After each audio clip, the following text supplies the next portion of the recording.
Choip, choip, choip. Choip, choip, choip. That's good attention to detail. The different biomes aren't just skins. It's a small addition, but it's nice to see that the merfolk can't survive in lava.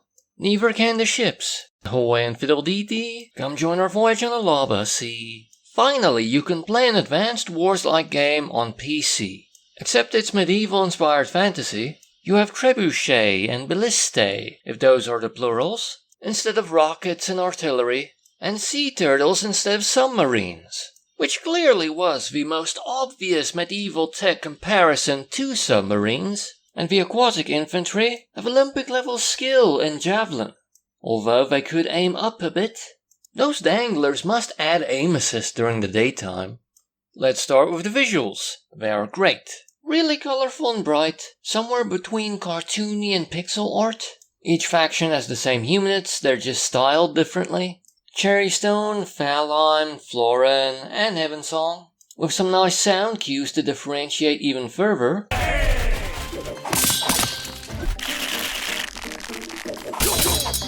And musically, there are some decent tracks that accompany the different commanders.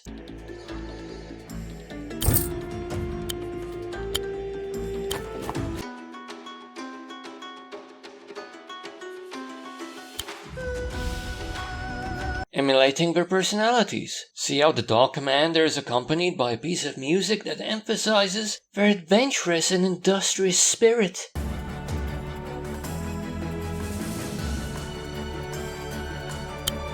Majestic. Story-wise, the game is functional. The undead invade. Young Queen Mercia escapes to gain allies and support, and make some friends along the way. Some pretty flimsy reasons are given for fighting sometimes, such as a very simple misunderstanding with the faction of Heavensong that justifies like 3 different missions where you fight them. And at the core of everything there's this magic super weapon. And in what I believe is true advanced war style, you have a bundling rival that's always one tactical step behind you, and at times acts as a punching bag to try out new unit types. But at least there are 1 or 2 charming moments in the game, even funny ones. Mostly produced by side quests where Caesar the Hound fights off outlaws. So the meat of the game is the gameplay itself. It has a damage matrix, this unit is weak to that one, strong against this one, okay versus that one. Kind of like chess. In fact, one of the pre-made multiplayer maps is modeled on chess. Add to this the fact that different units have different mobilities, are produced from different buildings, and are divided into land, air, and sea movement, and some units can only attack enemies in the air, or can't attack air units at all. Also, you have to consider the range of ranged units, how much the units cost, as well as the defensive bonuses conferred by different types of terrain. And lastly, all units have a condition that, when met, will make the next attack a critical hit. For instance, if a swordsman is next to the commander when they attack. Just listen to that satisfying clang. The lower a unit's health, the less damage they deal. And usually when a unit's attacked, they will counterattack. So usually it's best to deal with them in one fell swoop. Literally sometimes. Otherwise attack units in ways which they cannot counterattack. For instance, attacking a trebuchet with a melee unit. It seems like the siege engine crew doesn't even have simple weaponry to defend themselves with. I mean, they could punch them or something. You win by completing the mission objective, or usually on more traditional missions or matches, destroy their stronghold or defeat their commander. Leading tanky units with their own special grooves. Powers that, when unleashed, yield various potentially game-changing benefits. They're like your king and queen combined.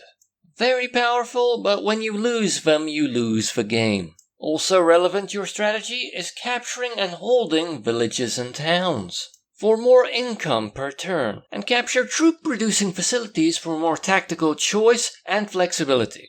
So a great many ways to play, things to consider, methods of gaining the upper hand.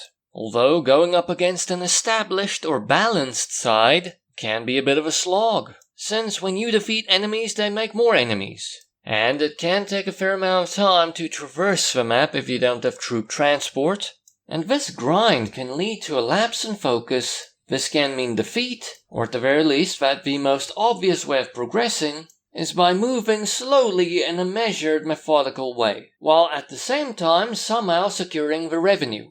And this can be annoying since the campaign missions have rankings. And in order to get the S rank you have to complete the mission within a certain amount of turns. But hey, maybe you're a better general than I am. We'll be able to figure out better ways of defeating the enemy. At the start, for me, the game definitely was fun.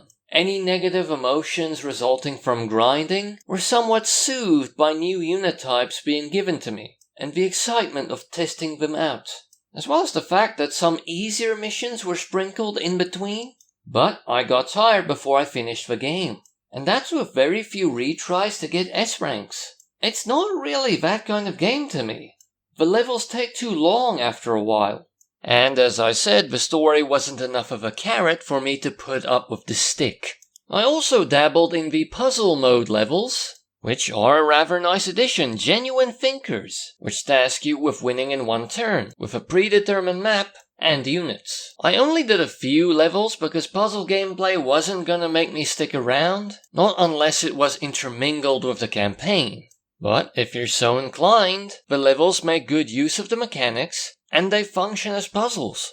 I mean, it's a weird place to find puzzle gameplay. Probably not what most of us expected with this game, but hey, greatness falls where it may. Also, it has an arcade mode and a same-screen multiplayer mode, for up to 4 players to duke it out. Sure, the game isn't really controller flexible, I've tried, but it's turn-based and allows for Hotseat Multiplayer. And reliving those Advanced Wars multiplayer memories was indeed the main reason I bought this game.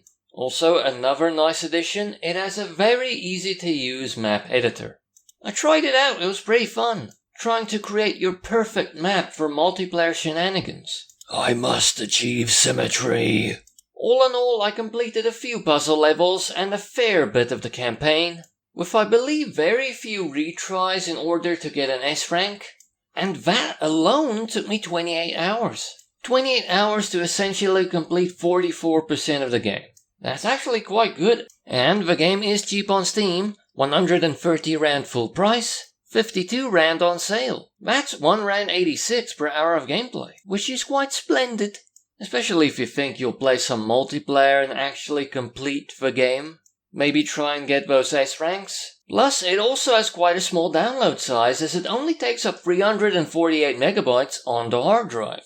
And it works on the Warhorse quite well. I played a fair bit of it there and I can't remember any issues.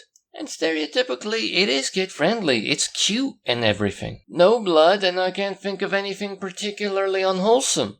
And it has same-screen multiplayer. It's not controller flexible, but it allows for Hotseat Multiplayer. The game has cute, cartoony, colorful, bright, pixel art-like visuals. Plus all units have unique skins for the different factions except the outlaws. Although my one friend that played with me said he wasn't as much of a fan of the visuals as Advanced Wars. I suppose it's not as chunky, the sprites more edgy. This is pixel art, but Advanced Wars was the result of being on the Game Boy Advanced. But still, I like it. And it has fun gameplay and combat. In some ways the matchups can be chess-like, and it has a lot of other tactical factors to keep in mind.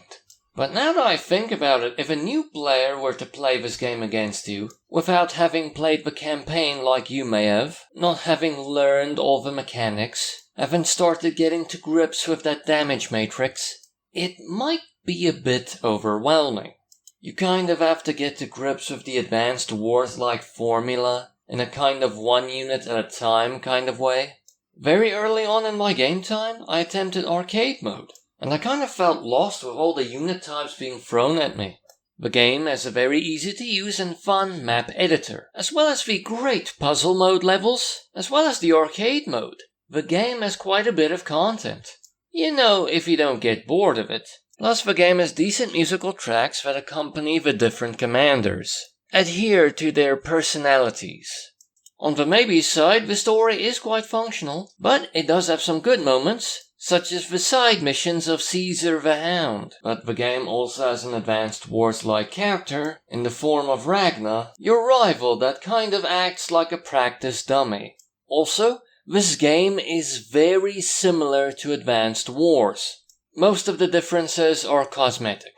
For some people like me, that will be the draw. But you may not like Advanced Wars, or at the very least not like how similar this game is to it. I believe the game doesn't deviate much once you get past the fact that it uses horses instead of tanks. On the con side, the levels can get sloggy and long, even repetitive. And at times it requires focus throughout. And the game offers very little in terms of distraction. Most of the content mentioned is gameplay orientated. It offers you more opportunities to play the game. As said, there's not much story to distract you, and while the visuals are nice and cute, they're part of that map editor's toolset, and eventually you will have seen everything the game has to offer you, and maybe get bored after all that slow and methodical progress. But maybe you're a better strategist than I am. Maybe you'll find faster and more efficient ways through levels than I can. Come on, play it. See this universe's powerful dogs who apparently can bite through armor. Medieval times were tough. The alternative for a rolled up newspaper, which seems to be outdated already, was an arrow.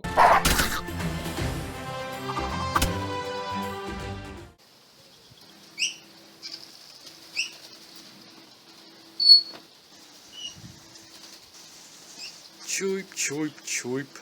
Choip, choip, choip.